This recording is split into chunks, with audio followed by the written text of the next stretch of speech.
이 세상에 하나님의 말씀에 온전하게 순종함으로 인해서 복받은 자들이 있을까요? 한번 생각해 보세요. 성경 말씀에, 하나님 말씀에 완전하게 순종해서 복받은 자 있는지 아마 기억이 없을 겁니다. 없으니까요. 신명기 우리가 너무나 잘 알고 있는 말씀이죠. 신명기 28장 말씀에 보면 들어가도 복받고 나가도 복받고 너무 좋아하는 말씀이죠. 그런데 전제 조건이 뭐냐면 하나님의 말씀에 온전히 순종하는 거예요.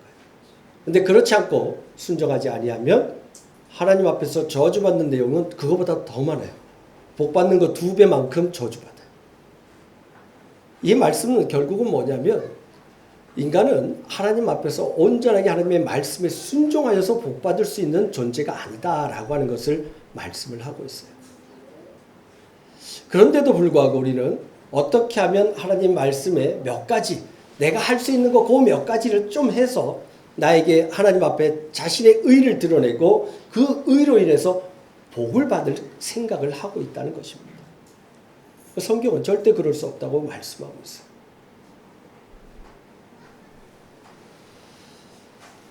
성경은 그러기 때문에 복받을 수 있는 유일한 길을 우리에게 가르쳐주고 있습니다. 그 길이 뭐냐? 바로 예수 그리스도를 통해서만 그 복을 받게 되어지는 거예요. 왜요? 그분만이 온전히 하나님의 말씀에 순종했기 때문에. 그분만이 이 땅에서 하나님의 모든 뜻을 온전하게 이루어서 다 이루었다라고 하나님 앞에 고백했죠. 십자가에서 다 이루었다라고 이야기했죠. 뭐요? 내게 향하신, 나를 향하신 하나님의 그 모든 뜻을 내가 다 이 땅에서 이루었다라고 하는 거예요. 즉 하나님의 말씀을 온전하게 순종했다라고 하는 거예요. 그리함으로 인하여서 뭐예요? 예수 그리스도께서 복의 근원이 되신 거예요. 그리고 복의 근원으로부터 주어지는 복, 그것 외에는 우리가 스스로가 어떻게 노력하고 힘쓰고 애써서 얻을 수 있는 복은 없다는 것입니다. 성경 그것을 오늘 우리에게 말씀해 주고 있습니다. 오늘 본문은요, 하나님께서 애굽에 재앙을 내리기 시작하는 첫 번째 재앙의 모습입니다. 곧 애굽의 강물이 피로 변하는 재앙입니다. 이 하나님의 재앙이 내릴 때 모세와 아론이 한 일은 오직 하나님의 말씀에 순종해서 뭐 한 거예요? 선포한 것뿐이에요. 지팡이를 들어서 나일강을 칠할 때 쳤어요. 그랬더니 어떻게 해요? 그 나일 강물이 다 피로 변합니다. 그 피로 변함으로 인해서 그 속에 살고 있던 모든 고기들이 다 죽게 되어지고 그로 인해서 악취가 나게 되어지고 또한 애굽의 땅에 있는 모든 물에는 다 피가 변해되어져서 물이 변화해서 피가 되어져요. 심지어 그릇에서도 모든 물은 다 피로 변하게 되어집니다. 어느 것 하나 마실 수 없는 그와 같은 하나님의 심판이 임하게 되어집니다. 그런데 웃긴 것은요, 이와 같은 모습을 보이자 애굽의 술사들도 똑같이 행합니다. 똑같이 자신들도 물을 피로 만들어버려요. 여러분 잘 생각해 보세요. 만약 그들이 하나님이 행하신 놀라운 능력처럼 그들이 행할 수 있다면 어떻게 해야 되는 거예요? 하나님을 이길 수 있는 능력을 나타내 보인다면 물이 피로 변했으니까 피로 된 그것을 다시 물로 변환시키면 하나님을 이길 수 있다는 모습이 될 수가 있겠죠. 근데 그들이 그렇게 할 수 있나요? 그렇게 못합니다. 그러니까 뭐예요?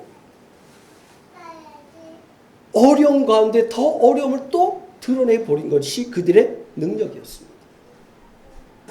결국 그들의 능력은 인간의 유익을 위한 것이 아니라 도리어 인간에게 해를 끼칠 수밖에 없는 능력을 나타내고 있었다는 거예요.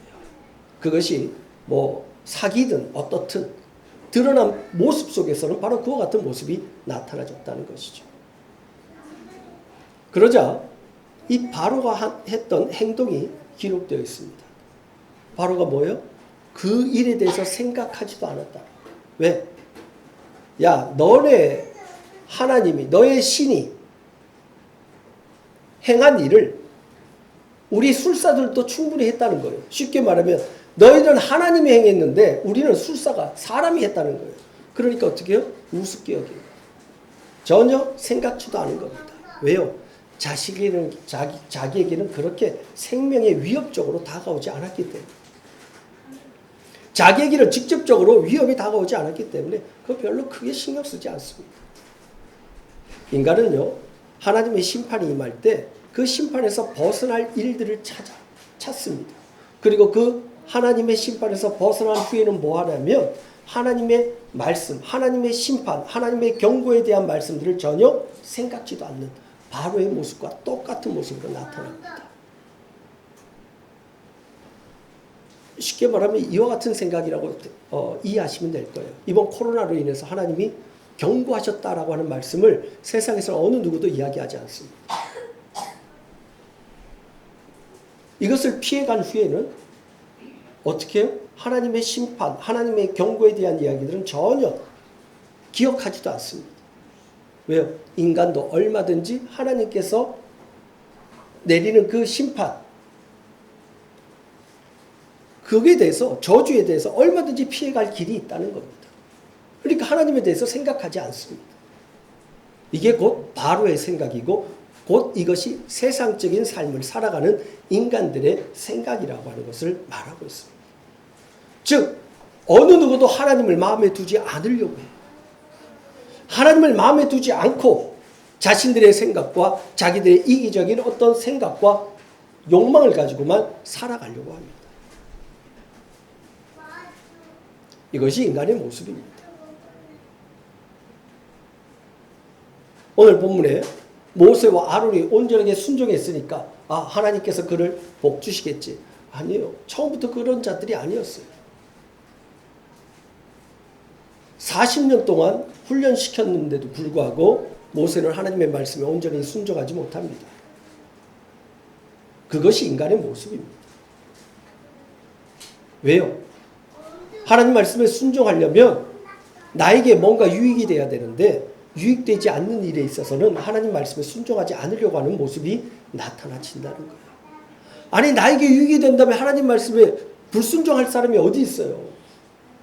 너 요거만 하면 내가 너에게 복 줄게. 너가 원하는 거 내가 다 들어줄게 하면 안 할 사람이 어디 있어요? 다 하겠죠. 그런데 하나님 말씀에 순종해서 한번 해봤더니만 어떻게 해요? 자기에게 유익이 오는 것이 아니라 도리어 돌이 날아들어요. 다시 자기를 죽이려고 해요.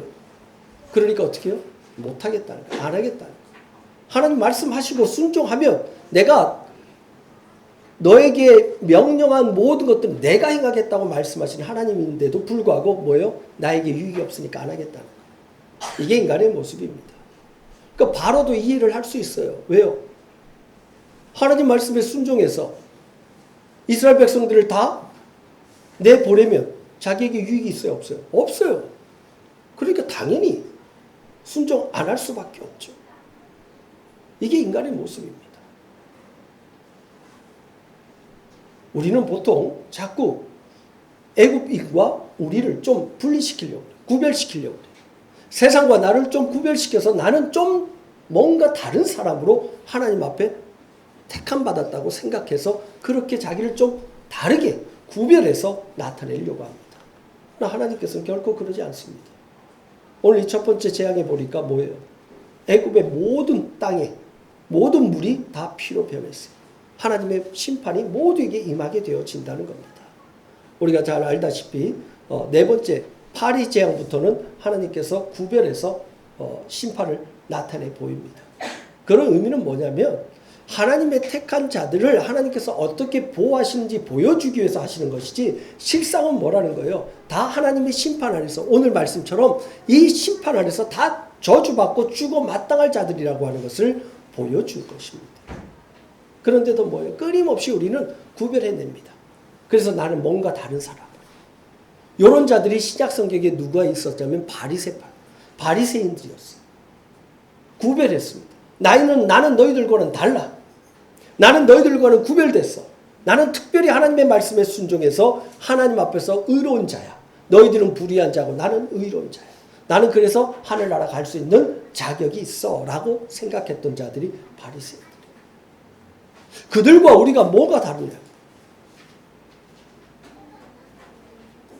우리 안에 감춰져 있는, 숨겨져 있는 이 악한 것들, 죄악된 것들, 이것들을 드러내지 않을 뿐이지 다 하나님 앞에서는 다 죄인이에요. 그럼에도 불구하고 하나님 앞에 심판받아 마땅할 자들임에도 불구하고 나는 아닌 것처럼, 나는 하나님 앞에 의로운 자처럼 그렇게 살아갈 수 없다는 겁니다. 오늘 이 애굽의 재앙의 모습 속에서 그 속에서 나를 보아야 됩니다.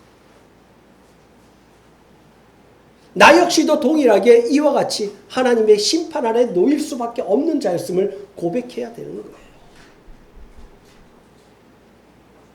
오늘 말씀해 보니까 피에 대해서 좀 생각해 보자. 하나님의 심판이 애굽에 임했는데 그 하나님의 심판의 시작과 끝이 뭐예요? 피예요. 피로 시작해서 피로 끝나요.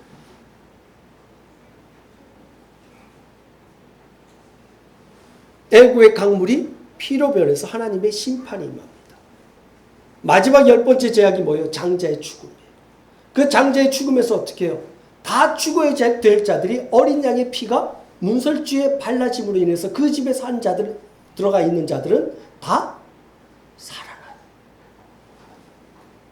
생명이 있는 곳에 죽음이 있는 곳에서 생명. 이게 하나님의 말씀이고 하나님의 구원의 모습이에요.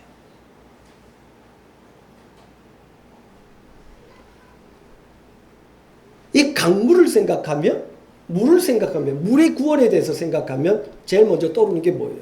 노아의 홍수. 노아 시대의 이 홍수. 노아 시대의 홍수가 다 끝난 후에 노아가 했던 것이, 제일 먼저 했던 것이 뭐예요? 정결한 짐승을 잡아서 하나님 앞에 제물을 드립니다. 근데 우리는 어디에 자꾸 집중을 하냐면 노아의 행위에 집중을 합니다. 뭐요? 노아가 제사 드렸다는 거. 그러나 하나님은 어디에 집중하냐면 이 죄인들, 심판을 받아 죽어 마땅할 죄인들을 위해서 대신 죽임을 당한 제물에 집중을 하게 됩니다. 누군가가 희생함으로 인하여서 어떻게 해요? 살아난 거예요. 누군가가 희생함으로 인해서 그 심판에서, 저주에서 벗어난 겁니다. 장자의 죽음에서도 어린 양의 희생, 어린 양의 피 흘림을 인하여서 죽어야 할 자들이 살아나는 거예요. 그 죽음에서 구원받게 되어진 거예요. 피. 이 피의 능력을 오늘 성경은 우리에게 말씀하고 있습니다. 그걸 보여주고 싶은 거예요. 그러나 그때 당시에는 알 리가 없죠. 알 수도 없죠. 하나님께서 어떤 의도를 가지고 이 피, 물이 변해서 피가 되어지고 이 피의 심판을 지금 하고 계시는지, 그리고 마지막 그 10번째 재앙에서 하나님께서 어떻게 동일하게 이 피의 심판을 통하여서 다시 피를 통하여서 구원해 내시는지를 알 리가 없죠. 오늘 우리는 이 은혜를 입고 있는 겁니다. 아, 이와 같이 하나님께서 경고하시고 심판하시지만 죄인된 인간들은 결코 하나님의 뜻을 알지 못하는 거예요. 끝까지 자기 길을 걸어가는 것이 인간들의, 죄인들의 모습이고, 그러나 그럼에도 불구하고 하나님께서는 하나님의 택한 백성들을 구원하시기 위해서 그 피를 인하여서 그들을 구원해 내시는 겁니다. 이게 하나님의 놀라운 은혜죠. 예수 그리스도께서 이 땅에 임하시는 그 재림의 날, 여호와의 날이 예수 그리스도를 믿는 자들이, 구원받은 자들에게는 진정한 온전한 구원의 축복의 날이고 축제의 날이지만, 하나님의 심판 아래 놓인 자들은 뭐예요? 하나님 앞에서 심판받고 저주받아서 절망의 날이 되어지는 거예요. 한쪽에서는 구원의 축제의 소리가 들려지지만 한쪽에서는 비명이 들릴 수밖에 없어요. 똑같은 피의 모습이지만 한쪽에서는 이 피가 하나님의 심판으로 드러나지만, 똑같은 곳에서 이 피가 하나님의 택한 자들에게는 구원의 증거로 나타나지고 있다는 겁니다. 아멘. 오늘 우리는 동일하게 이 땅에서 하나님의 심판 아래 놓여있고 하나님의 심판 아래서 저주받아 마땅할 자들이지만, 그 예수 그리스도의 피가 우리에게는 구원의 증표가 되어졌습니다. 아멘. 우리가 구원함을 얻게 되어졌다는 겁니다. 아멘. 이게 우리에게 은혜인 줄로 믿습니다. 아멘. 우리는 그 은혜 가운데 살아가는 줄로 믿습니다. 이걸 잊지 말아야 돼요. 그래서 이 세상을 살아갈 때 구원이, 심판이 있는 곳에 구원이 있다는 거 하는 것을 잊지 마시라는 겁니다. 세상 사람들과 함께 심판의 자리에 놓여 있다 할지라도 그 속에서 하나님의 택한 자들은 구원의 놀라운 능력을 경험하게 되어진다는 겁니다. 아멘. 이 모든 것들이 우리의 삶의 모든 영역에서 나타나진다는 겁니다. 하나님의 구원은 바로 그 예수 그리스도의 십자가에 피 흘리신 그 공로를 의지하여서 믿고 있는 자들에게 드러나고 있다는 것입니다. 아멘.